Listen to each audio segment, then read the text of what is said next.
क्या कोई मृतक भी किसी परीक्षा में ड्यूटी दे सकता है? आपको जानकर आश्चर्य होगा कि मथुरा के बेसिक शिक्षा अधिकारी कार्यालय द्वारा कोरोना काल के दौरान मृत हुए एक शिक्षक की आईटीआई की परीक्षा में पर्यवेक्षक के तौर पर ड्यूटी लगा दी गई है।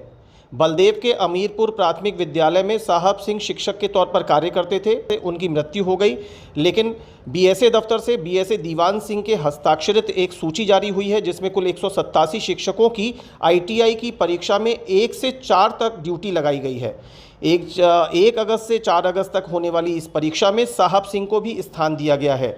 क्रमांक संख्या 17 पर साहब सिंह का नाम दर्ज है। अब आप खुद अचरज में पड़ गए होंगे कि एक शिक्षक जो कोरोना संक्रमण काल में मृत हो चुके हैं वो आखिर आईटीआई की इस परीक्षा में ड्यूटी देने कैसे आएंगे। लेकिन ये कारनामा मथुरा के बेसिक शिक्षा अधिकारी कार्यालय में वास्तव में हुआ है और जो सूची जारी हुई है उस पर खुद बेसिक शिक्षा अधिकारी दीवान सिंह ने हस्ताक्षर किए हैं।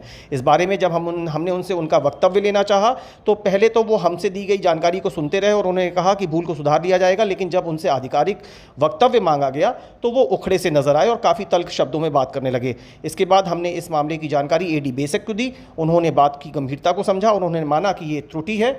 और अब इस समय हमारे साथ हैं एडी बेसिक, इनसे हम बातचीत कर रहे हैं। आज जो सूची जारी हुई है आईटीआई कॉलेजेस के पर्यवेक्षक के लिए बीएसए मथुरा के सिग्नेचर से, उसमें 17वें स्थान पर 187 शिक्षकों में 17वें स्थान पर एक मृत शिक्षक साहब सिंह जी की ड्यूटी लगाई गई है। एडी बेसिक साहब हमारे साथ फोन पर जुड़े हुए हैं। सर, बहुत बहुत शुक्रिया हमसे बातचीत के लिए। आपके संज्ञान में एक विषय लाना है कि आज एक सूची जारी हुई है आईटीआई की परीक्षाओं के पर्यवेक्षक के तौर पर, उसमें 187 शिक्षकों के नाम है। उसमें 17वें नंबर पर, क्रमांक 17 पर स्वर्गीय श्री साहब सिंह जी का नाम है। वो कोरोना काल में उनकी मृत्यु हो चुकी है। सर, तो आखिर इसे क्या माने? ये लिपिकीय त्रुटि को कह सकते हैं, क्योंकि जो कंप्यूटर में फीड सूची होती है उसको निकाल के लिपिक ने दे दिया, लेकिन परीक्षा करना चाहिए था।